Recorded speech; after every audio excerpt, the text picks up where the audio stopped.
My husband's mother is a control freak who made our lives a living hell, so I gave my husband an ultimatum. She went absolutely insane and got arrested for assaulting me when she found out. My husband is the ultimate mama's boy, and even 3 years into our marriage, he gossips to her about every one of our problems. If we have a disagreement about the dirty dishes, he calls her to complain about me. If we disagree on what movie to watch, he calls her so she can convince me to go with his suggestion. However, this isn't the worst of it. He asks his mom for permission to do things. If we have a date night planned, he calls her to ask her if he can go out. Last week, she told him that it was too late to go to a restaurant with me at 9. He listened to her and canceled the reservation. She calls him at 10:30 on the dot every night to tell him that it's bedtime, and he religiously listens to her, even if going to bed interrupts what we're doing. I used to confront him about this, but instead of responding to me, he would call his mom and ask her to explain to me why their relationship is the way it is. The one time I convinced him to try put his foot down, he called his mom, but then came back into me 20 minutes later and started berating me for trying to manipulate and control him. I feel as if specific examples are needed to really understand how insane his mother is. When John and I were dating, we were planning a weekend getaway. We needed something romantic just for the two of us. I was excited. I imagined a cozy cabin in the mountains where we could enjoy some much-needed alone time. But before we even finalized the details, John said he needed to check with his mom first. I laughed it off at the time. I figured he was just being considerate. Maybe she was protective because he's her only child, I thought. But then, he actually called her to ask if we could stay at the cabin. She told no. Apparently it was way too dangerous, and her precious boy isn't used to being so far away from her. He took her word on it and told me we couldn't go. I asked him if he wanted to himself, and he shrugged. He said it didn't matter whether or not he wanted to. His mother said no, and that's all there was to it. We ended up staying in my house for the getaway, as it was the only place his mother deemed safe. That was a huge red flag, and I wish I had not ignored it. Whilst we were dating, there were countless times during our dates when his mother would call him, sometimes more than once, to check in or remind him of something trivial, like taking his vitamins or avoiding certain foods. I brushed it off as quirky, thinking that once we were married, he'd set boundaries and she'd back off. But here we are, years into our marriage, and nothing has changed. Linda is just as overprotective as she was when we first started dating, if not more. Things came to a head on our anniversary. It was our 3rd wedding anniversary, and I'd planned a romantic evening for us. Dinner at the place where we had our first date, followed by a night at a cozy little B&B just out of town. I was so excited to surprise him, but when I got home, John wasn't there. I called him and quickly realized he had forgotten our anniversary. He was out having dinner with his mom because she had a rough day and needed company. When John finally came home, I was furious. The day of our anniversary was supposed to be special. I tried to explain how much this day meant to me. I didn't want to spend our anniversary in a shouting match, but that's where we ended up. I was fed up not just with the anniversary, but everything. The anniversary, his mother's interfering, and his inability to see how it was tearing us apart. I could see him growing defensive. It felt like the same pattern repeating itself, where he'd find a way to justify her actions and leave me feeling unheard and undervalued. And after our massive fight, instead of apologizing or even trying to make things right, he did what he always does. He called his mom. I could hear him in the next room,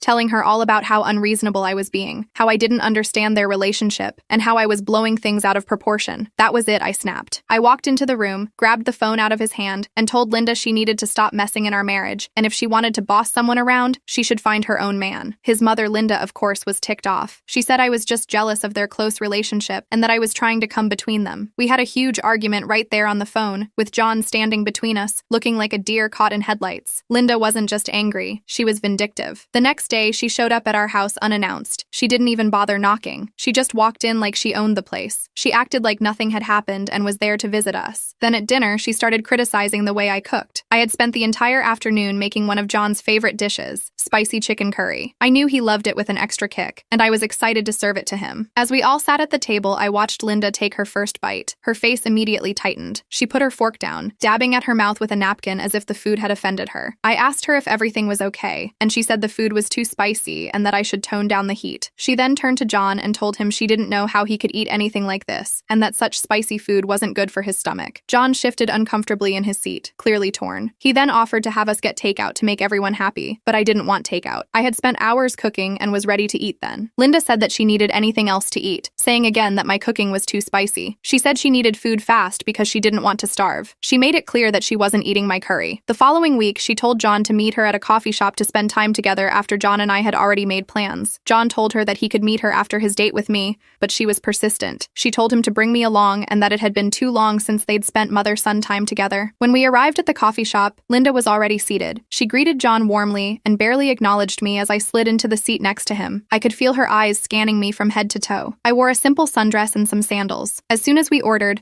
Linda leaned back in her chair and said to me, "Well, isn't that an interesting choice? Not many people would dare to wear something like that nowadays, but you don't care about standing out, do you?" I forced a smile, trying to brush off her curve, the restraining order. She lost it. She got violent and actually pushed me and grabbed my hair. The police were called, and Linda was arrested for assault. John was in shock. He couldn't believe how far his mom had gone, and for the first time, he saw how toxic her behavior really was. He went to visit her in jail, hoping to talk some sense into her, but she refused to apologize. She told him that he was making a huge mistake and that he would regret choosing me over her. John was heartbroken. He knew he had to make a choice, but it was tearing him apart. After a long conversation, John finally decided that he needed to cut ties with his mom for the sake of our marriage and his own happiness. It wasn't an easy decision, and I could see how much it hurt him, but he knew it was the right thing to do.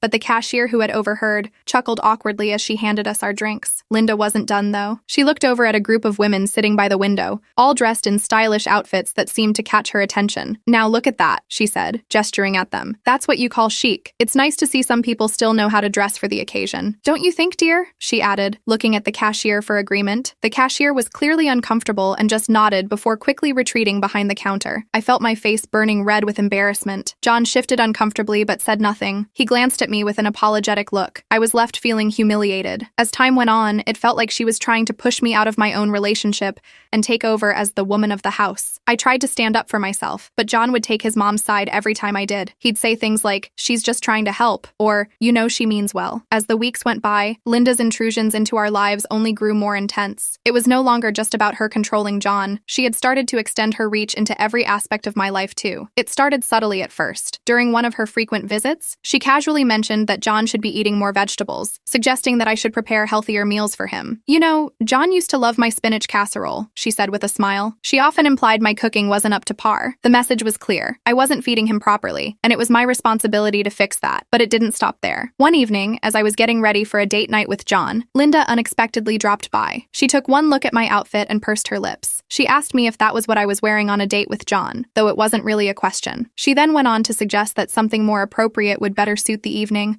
like a more conservative dress or something else classy, rather than the outfit I had chosen. I was left standing in front of the mirror, suddenly second-guessing my choice, even though it was something I had felt confident in every other time I wore it. The final straw came one night when Linda stayed over after dinner. We were saying our goodnights when she casually mentioned that John always performed best at work when he got at least 8 hours of sleep. She said we both should be in bed by 10. Her tone made it sound less like advice and more like a command. I could hardly believe it. She was dictating my bedtime as if I were a child who needed to be told when to go to sleep. I began to dread her visits. I knew they would come with another round of criticisms and suggestions. It was like living with a dictator. The worst part was that John didn't see anything wrong with it. He thought his mom was just being caring and concerned, but I knew better. She tried to control every aspect of our lives, and I was fed up. Finally, I told John he needed to choose me or his mom. I didn't want to do it, but I couldn't live like this anymore. I told him that I married him, not his mom, and that I wasn't going to continue in a marriage where she controlled everything. John was devastated. He tried to convince me that we could all get along and that I just needed to be more understanding, but I stood firm. I told him that if he didn't set boundaries with his mom, I was done. John agreed to talk to his mom, but when he did, all hell broke loose. Linda was furious. She told him that he should never choose his wife over his own mother, and she even threatened to cut him off if he didn't do what she said. John was torn. He loved his mom but didn't want to lose me either. He was stuck in the middle, and it was tearing him apart. Linda started spreading lies about me to our friends and family,